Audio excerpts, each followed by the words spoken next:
Hey guys, so in the next homework, you'll be simulating you'll be simulating flows over your wing model in SolidWorks. Okay, so SolidWorks has a flow simulation. In this video, I'm going to show you how to use it. Right, so the SolidWorks flow simulation, it's not very accurate, but it'll give you a good first starter estimation of what the forces are, what the flow field looks like around your wing. All right.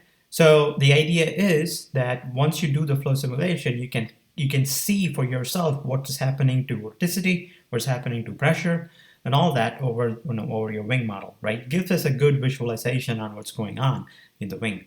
All right. And it's very easy to do in SolidWorks flow simulation. So I'm going to show you the different steps involved. So as an example, since none of you picked this the full slot wing model, I'm gonna use this wing as a demo. All right. So first things first, let me make this full screen so that everybody can see properly. All right. So now what I'm going to do, so this is your SolidWorks window, right? So open your wing in SolidWorks. All right. This is what you get. Right. Now go to what is called SolidWorks add-ins. So if you had downloaded the 2017 model of SolidWorks, you will actually have a SolidWorks flow simulation as an add-in version. So it automatically installs when you install the SolidWorks, right? So go there and then just click that SolidWorks flow simulation. All right. So once you click it, this will pop up. Just click OK and then just click yes. All right. So just click yes for almost everything. All right. So chances are this might not pop up in your window because since I've done SolidWorks flow simulation before, these are the different projects that I ran. So what I'm going to do is I'm going to delete everything and I'm going to show you from scratch how does it look like. Okay, so if you have none of those, if you don't have any projects that are done before, so what you can do when you do it for the first time, go to this wizard right here, just click the wizard. Again, you are in SolidWorks flow simulation tab, right? So you can name your wing anything. So I'm gonna just full slot wing. That's my project name, right? Then I'm gonna click next. All right. Now I'm gonna make sure I'm using SI units, right? And you can just leave the rest what it is, right? So then click next. Now I'm gonna do an external flow simulation. Since I have some internal space and cavities, I'm not going to check these. If you're running a trailing edge extension case and also like a contoured wing case, you can check this box. That's fine, right? And my reference axis is its x-axis. Just make sure that's how the wind blows, right? So next, I'm going to select my gases. I'm just going to select air, right? So I'm going to add it. So I'm going to select add as my gas, and you don't have to change anything. Click next, then click next. So this is where you select your wind velocity, the free stream velocity, right? So I'm just going to put 30 meters per second in here right now. So click enter, right, and turbulence parameters. Just leave everything as it is. Then click finish. There you go. So what you get initially are these. Right, you have what looks like a box. All right, so here now I'm gonna change the view so that you can see it clearly. Right there, you can see the domain, the wing right there.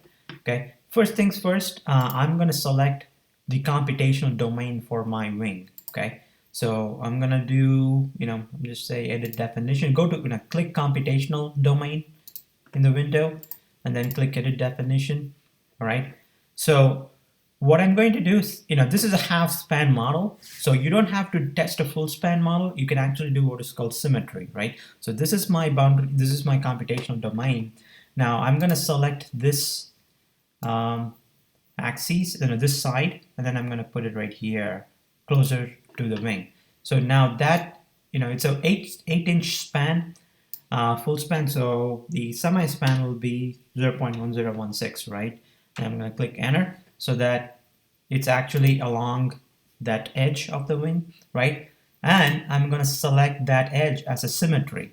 So instead of simulating the entire wing model, which takes time and which takes a lot of computational power, so what I'm going to do is I'm going to create a symmetry box which essentially mirrors whatever is happening in here.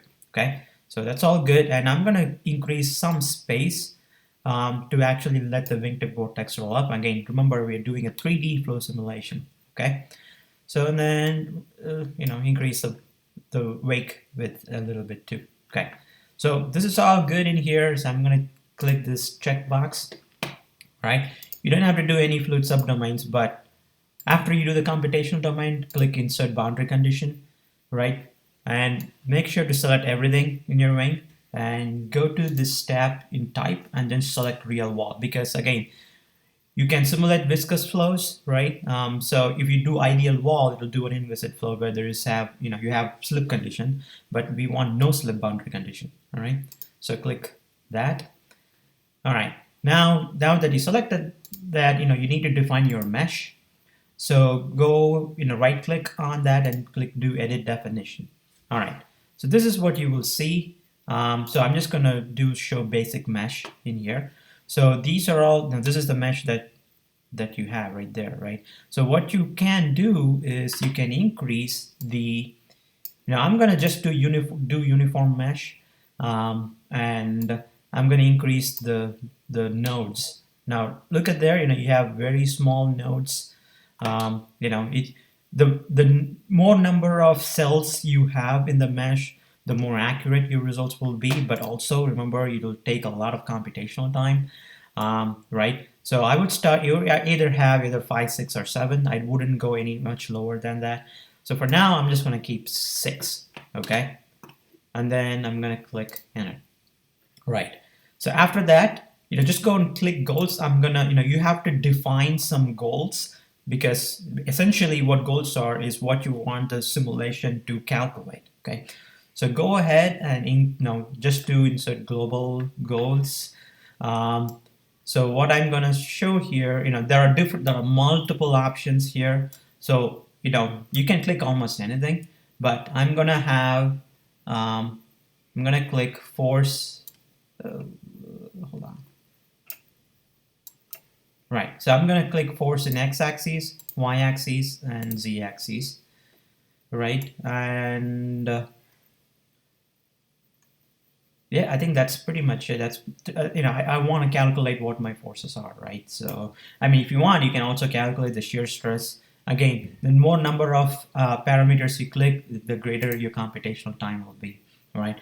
So here, I have my force x and y and z. Right. Z-axis, even if you don't care about, if we really don't care about the z-axis force, but let's keep it just so that we have. Oh, hold on.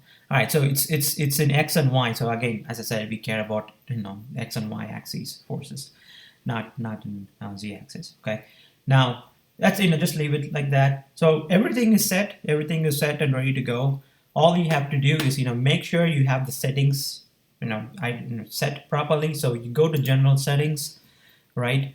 Analysis type. Everything is right there. This is the things that we set before, right? So it's air, wall conditions. Right there, right? So you have all that here, which is good. So click apply and then click OK. Right, you have everything all set and done. All you have to do now is go to run and then do new calculation, and this computer, right, just make sure everything, just load results and then click run. Right. So what happens is that another external box opens where it prepares your model, and then it will actually run through. So depending on your computational time, it will take a few hours. So it's a great project or great homework to do over the break, because you don't have to do anything, you just have to let the computer do its thing. All right. So I'm going to stop the video here, and once this calculates, and then I'm going to show you how you can plot the results and all that. All right.